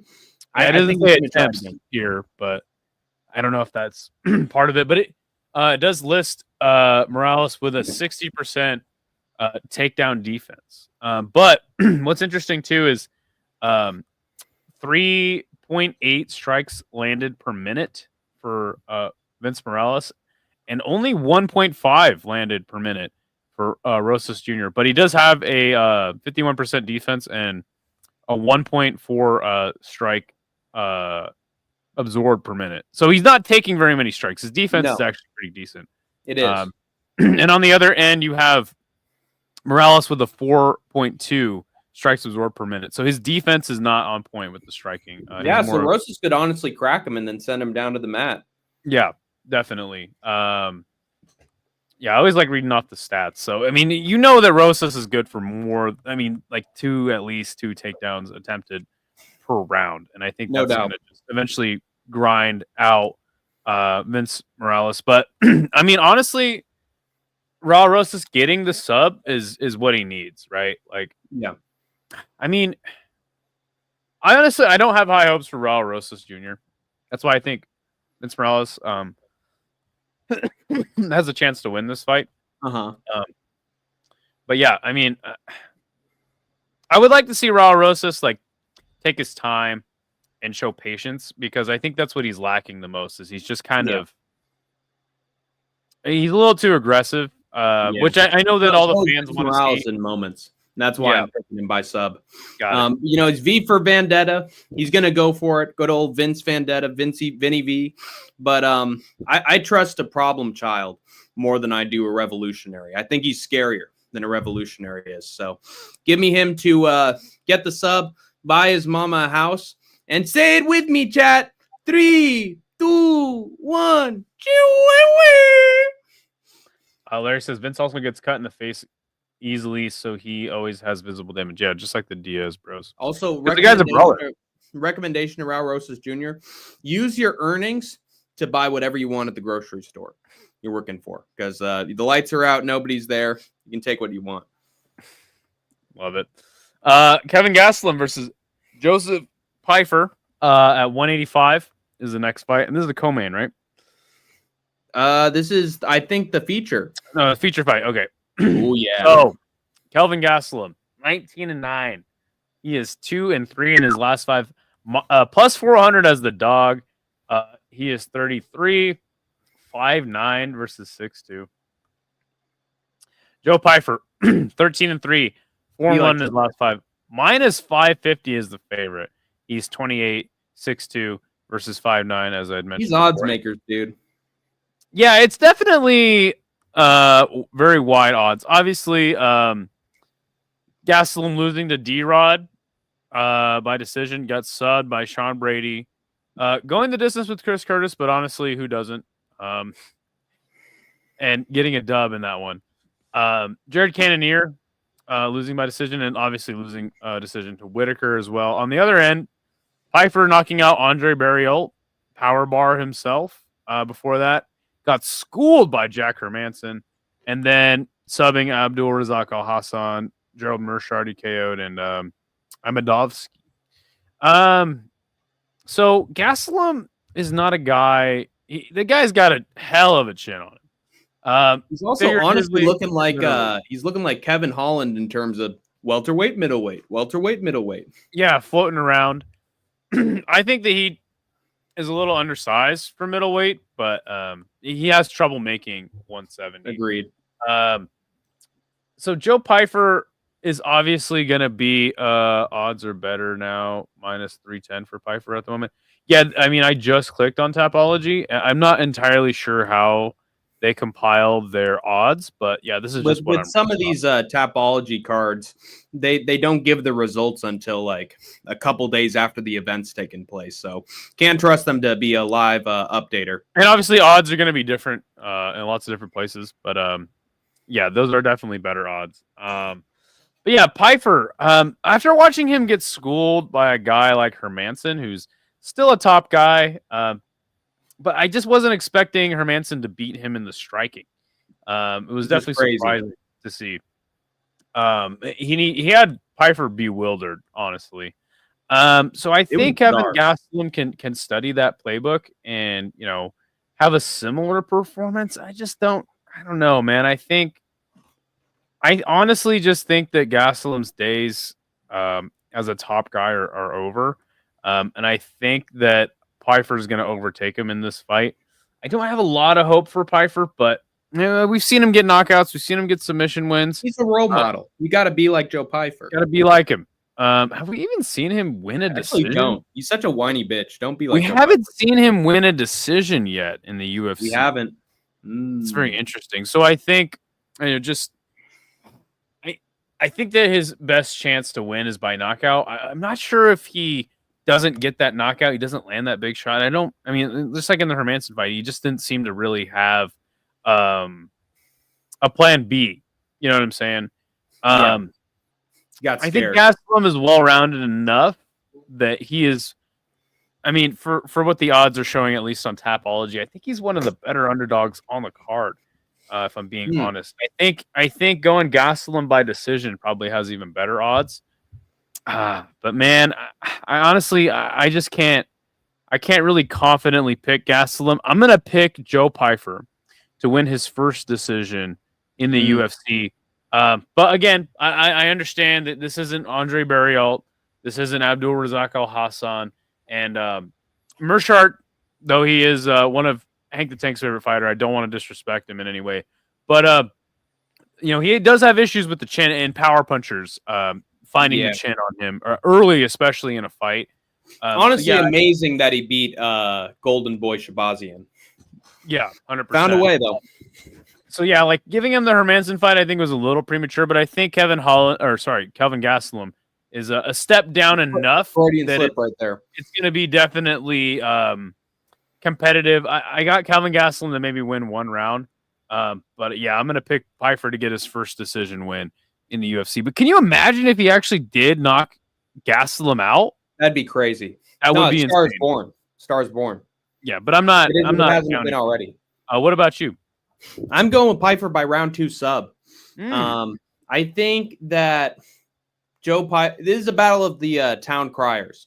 This is a battle. It's Gastelum crying about having to make weight and stick to a diet, and Joe Pyfer crying to the media and crying about the media very often. Don't be like either of these two. Don't trust Dana White. Don't be like them. So I just think Pyfer has the power. I got the power. And Gastelum, even though he's never been knocked out, I feel like his chin can get wobbled. And that's the moment where Pyfer's like, time to shoot a takedown. All right, got him. Because remember, like, even though he was at a more natural weight class at welterweight, Sean Brady destroyed him. Sean Brady put him down and immediately hit him with a Kimura. Just like 90% of that fight was on the ground. And I just feel like this guy's starting to get subbed these days. Almost lost to Daniel Rodriguez. Almost lost to D-Rod. I mean, his bad run, better than C-Rod. His bad run started with like an instant heel hook loss to Jack Hermanson. His embarrassing loss, honestly. I think that's actually what sent him back down. Both these guys could have something to complain about with Jack Hermanson here. But I think Joe Pyfer can hit him with big shots, and I think he can do enough to get him down on the ground because he's going to be feeling weak. Oh, God. Pyfer gets him down and then just locks in an arm triangle. I really do think it's that simple. I think Gastelum, I looked at some YouTubers' predictions for this fight, and they were like, man, I checked his Instagram. He doesn't look good. His body weight's bad. And so I was just like, yeah, I think that this is going to be a downfall for Kelvin Gastelum. I think he's going to get subbed by Joe Pyfer. I think it's hard to be in there with Pyfer for 15 minutes unless your name is Jack Hermanson. And I think even though he can't get chinned, Kelvin has a fantastic chin. I mean, when was the last time we saw him get chinned? We got to put him in the conversation. Never been knocked out. Yeah. But he can get hurt enough to the point I think he can get taken down. And I think the submission threat is something that Kelvin's not prepared for. So you've got Pyfer going for 1.4 takedowns per 15 minutes. So he is good for at least one in this fight. You think that one is enough to get him the submission? I understand that in this scenario, like it's off of Joe Pyfer wobbling Gastelum. Yeah, but even if it's not, hey, if it's a round 2 knockout, I'll take it. But I think he finds a finish. I do. I like it. Joe Hogan says Ozempic. Oh, that terrible commercial. Oh, Ozempic. Oh. Is that like actually a commercial? Oh, it's magic. Don't look it up. It's horrible. I hate it so much. No, I really want to look it up.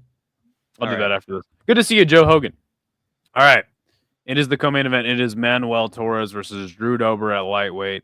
Manuel Torres, 15-3, 4-1 in his last 5. This is a pick'em.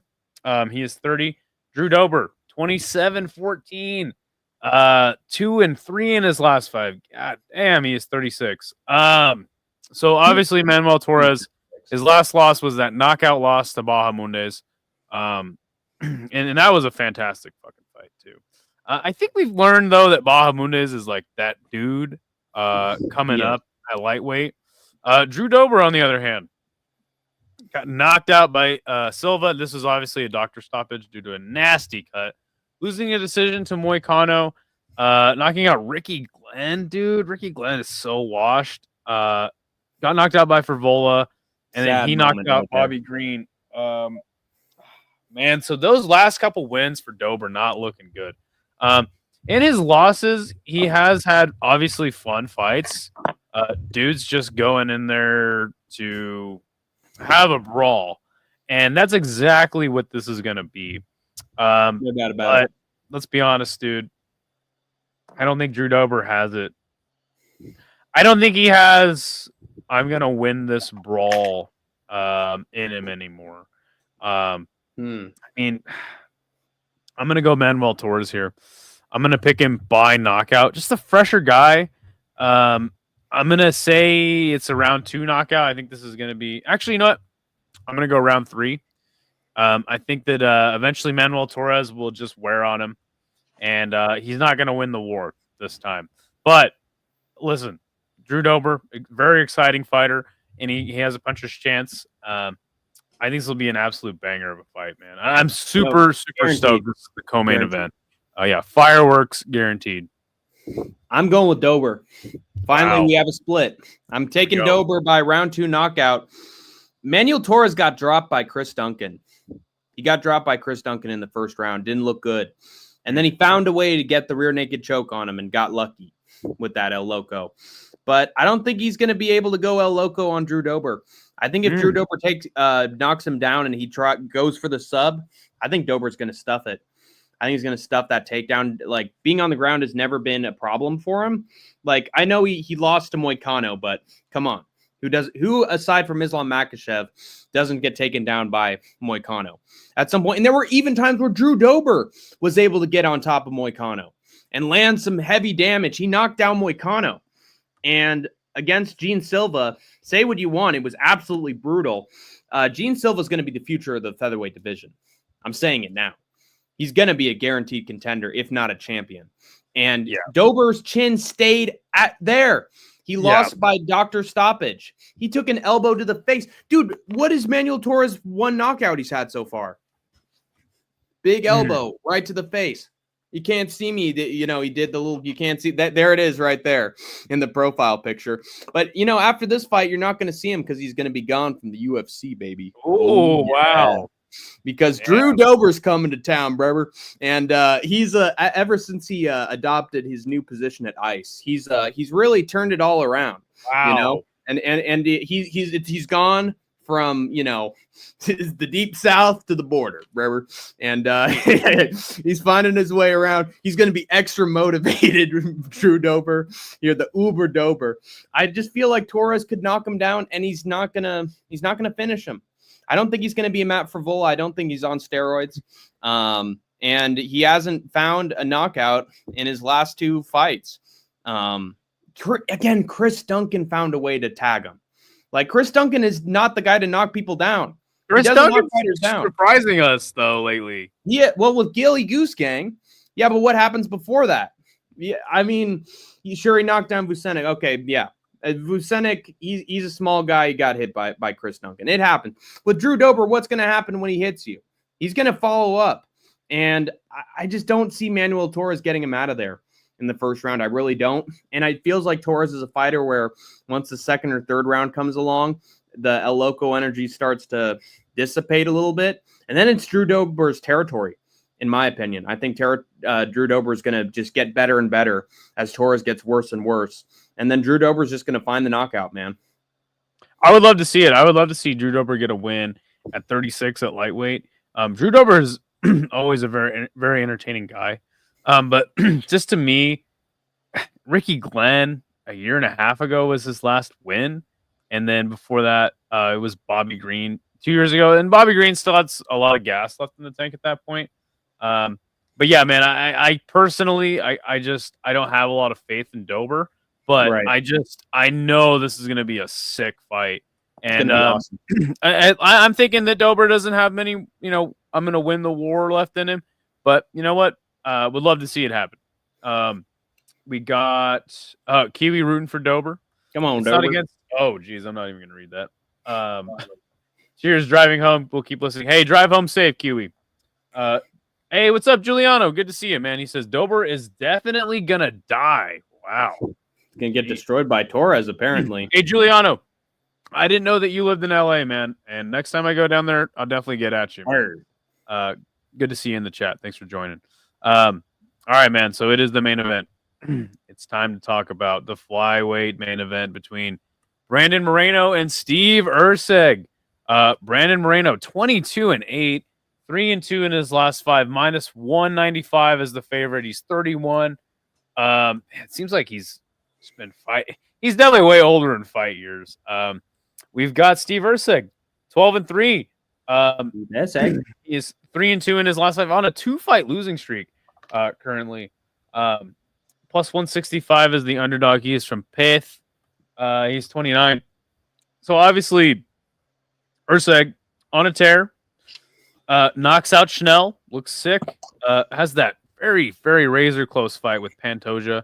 And it ends up losing the decision in that one. And that actually caused a lot of problems between Hank the Tank and I. We're still feeling the effects from the debates we had over Mr. Steve Erceg. They're reverberating to this day. Yes, and that was due in part to his TKO loss to Kai Kara France, because he had come out with a video. There was an interview with my favorite MMA media person, Luke Thomas, in which he was like, "Yeah, like I'm just a way better boxer than everybody," and then he gets. Takes a clean punch from Kai Kara France, who is a big puncher for the division. For sure. And then you have Moreno, who let's talk about him liver kicking Kai Kara France, the stoppage against Figgy. And I think that was their 4th fight, right? And then that caused Figgy to move up a weight class. Alex Pants, he goes to split with, and then split with Royval. Actually, a year ago to the day, last time the UFC was in Mexico City, it was headlined by Moreno as well. So that was a very, very close fight. I ended up scoring the fight for Royval myself, but it could have went either way. You know what? Brandon Moreno did not do Brandon Moreno things in that fight. He was just firing an overhand over and over again. And he was bullshitting a lot. He was showboating a lot, doing a lot of the. Didn't shoot a takedown. He was in a bad frame of mind. Yeah, didn't shoot a takedown once. Yeah, so I think that was a weird night for Brandon Moreno, and it still was a very close fight with Royval. He comes back in that main event against Albazi, dude, and he looked like the former champ, and just. Man, he beat the absolute dog shit out of Amir Albazi, man. So that's why I think the odds are the way that they are right now. I mean, obviously they're still pretty close, but you do have Moreno as almost a minus 200 favorite. What a sick fight! What a sick fight, dude. Top 5 flyweights. Former UFC title challenger versus former UFC champion. Doesn't get any better than this at flyweight, man. I'm excited. But honestly, the rhyme and reason of this booking this fight doesn't make much sense. Like Erceg got destroyed by Kai Kara France. He was going to fight Asu Almabayev before this fight, and then it's like Moreno, you get number 2. Well, Moreno was supposed to fight Kopp. Yeah. Right? Or was it Royval supposed to fight Kopp? Oh, it was Royval. Okay. Yeah, you know what? That is a good point. Strange. This is sort of a strange booking. Do you think? I'd love it if Steve Erceg pulled it out of the bag, but yeah. Do you think he probably should have had a softer rebound match? Most definitely. Okay. Oh man, dude, I don't even know. Like, I think the odds should be way closer. But again, Steve Erceg on the 2-fight losing streak. I don't even know who to pick in this fucking fight, dude. I think this is going to be a very close match. I think you'll even see possibly a split decision. The thing about Moreno is, even in his losses, they've all been very close. The guy's a hell of a fighter, dude. It's true. But I just don't like all his bullshit flair and True. Moreno's the kind of guy that has to do like this swag when he fights. He always does the like shrugging and like, come on. And so I don't know if It's in Mexico too. Yeah, I don't know where his headspace is right now. Obviously, dominating Amir Albazi, and shockingly, and Amir Albazi, to be fair, didn't do anything against Brandon Moreno. It was sick, dude. That was one of the sickest performances of the year. Yeah, for sure. Very one-sided. But against Steve Erceg, I think Steve Erceg can hang with Moreno on the feet for sure. Also, let's talk about sort of.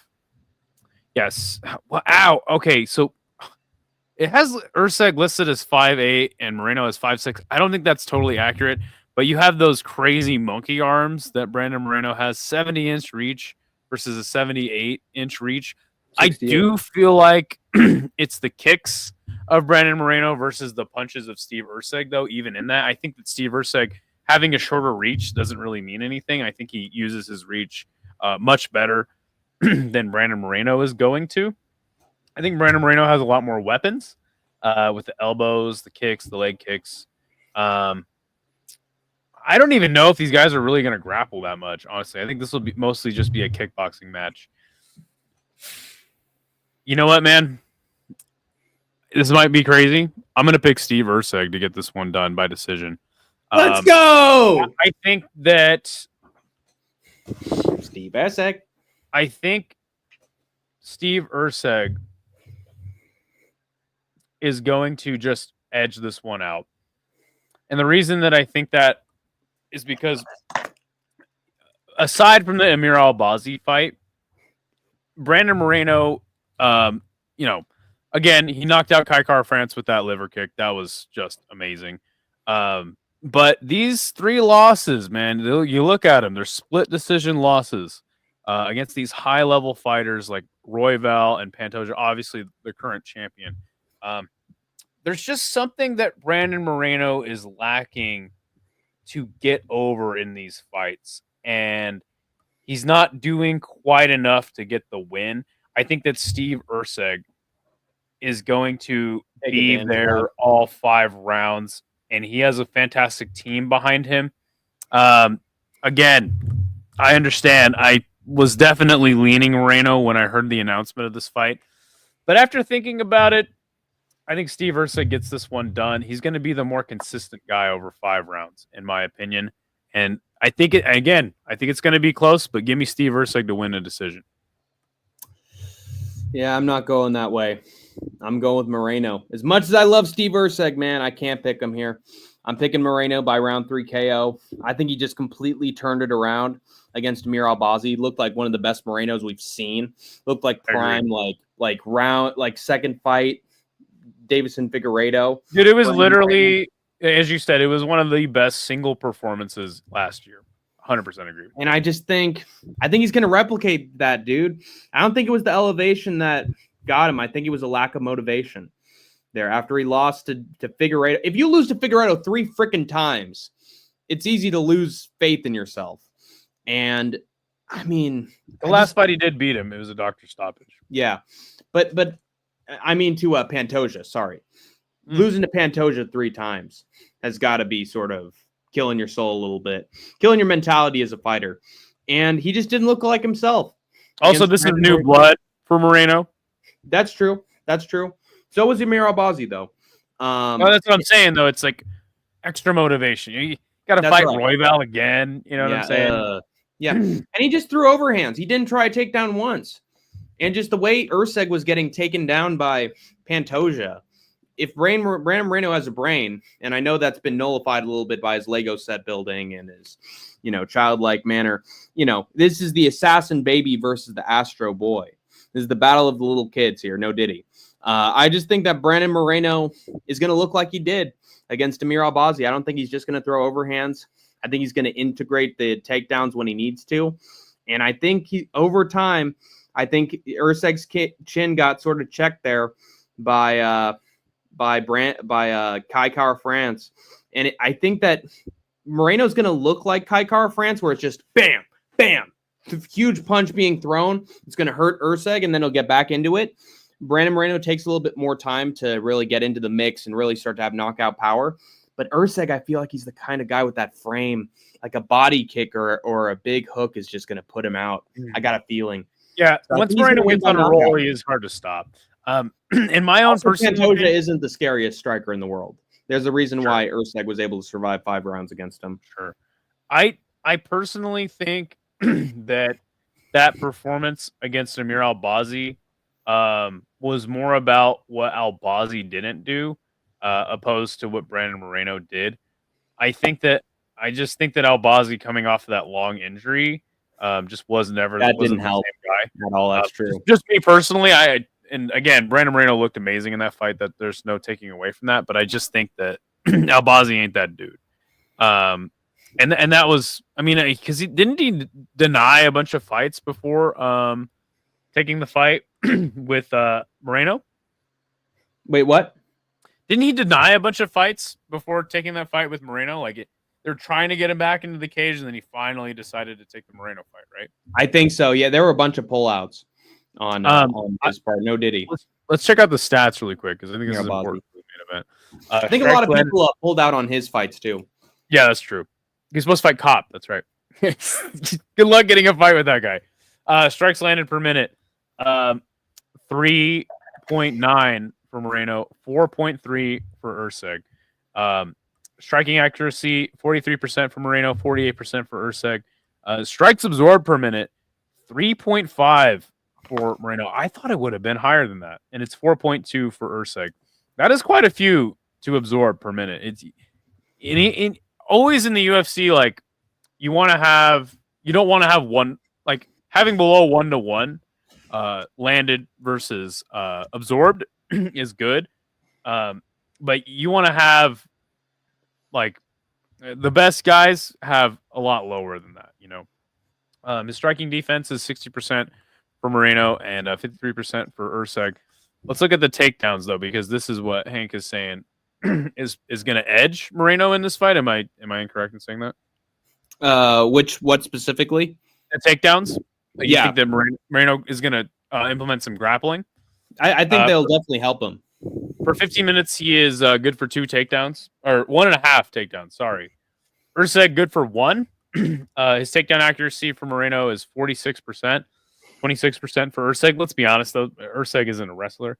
64% takedown defense, and basically the same for Moreno or for Erceg, and neither of these guys are going for subs. These guys are strikers. The stats don't really tell us much. They're pretty even across the board. Moreno actually with a lower volume than Erceg. I would have thought Moreno would have been the guy with the higher volume. Yeah, that Albazi fight definitely changed people's opinions about his striking. For sure. Kiwi says Moreno 0-3 in Mexico City, and no ex-champs have won a fight night main event this year. 0-9. Wow. Brandon Moreno is full of firsts. Dude, Matua, what is up? Good to see you, my friend. He says, interesting. Kiwi Brew rhymes with stinky shoe. Hey, I'm looking for that Matua rap album coming out. And as Kiwi Brew said, Kiwi. So all right, I did save my picks, so don't worry about it. Good work. I'll do a Rise Fight Companion later on in the week. I might try to hop on with Isha, maybe go over to his channel and do Ryzen. What do you got going on for this week as far as shows go? I think I'll probably do another edition of Tank Tier List time and keep on with my tag team tier list series. And also are Matt and Jeff Hardy on those tier lists anywhere? Mm-hmm. And you can bet your ass they're an S tier. Sick. Guaranteed. And a lot of others that I just like, what the hell? Why is this team in A? Fuck that. They're an S tier. As a wrestling fan, I have the right. But yeah, and also I'm probably gonna keep assembling my videos, keep working on that.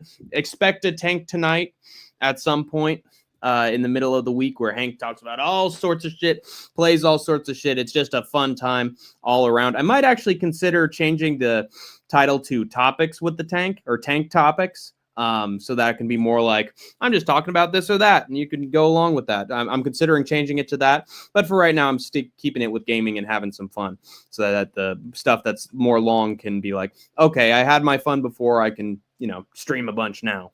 And then on Saturday, are you thinking of doing your fight companion for Mexico City? We'll talk about it. I think because I'm going to try to do Rise, I'll leave. Oh yeah, okay. I'll Yeah. do that. I don't want to make you just completely. I don't want your ass to make an imprint on the chair. Hey, that's what I was doing all day driving. So all we need less of that. So no big deal. Look out for Hank the Tank companion for Mexico City. Cool. And then I have Thursday off, so maybe I'll try to give you guys a live chat or something we can talk about. Also, thank you, Idaho, for the Steve Erceg pick. You lighten my spirits there. I pray to the MMA gods that you are right in that situation, but being the nihilist that I am, I can't do it. I just think that if Moreno does win, it'll be more one-sided. I think this is going to be a very close fight, and I think I don't think that for some reason Moreno's just not winning these close fights against these top guys anymore. It's true, and like Steve Erceg said, he's the best boxer at flyweight. So best boxer in UFC, Moreno baby. To top. Hey, remember when that was like a thing for like years? Everyone was like, "I'm the best boxer in the UFC." I'm the best boxer in the UFC, baby. Oh, maybe I don't know about that. All right, man. Anything else to say to the people before we go? Oh, MMA Cam Hassel, who we've never seen in the chat, is interested. When's the tag team tier list? Let me think about it. It's got to be Thursday, bro. Tier list I Thursday. think it's going to be Thursday. Probably Thursday. Cool. So look out for that. Good to see you, Cam. Unfortunately, it's the end of the show, but you can run it back. With that being said, lead us out. You have escaped the concrete jungle for now. Thing on my facial. Oh God! Oh God! Oh!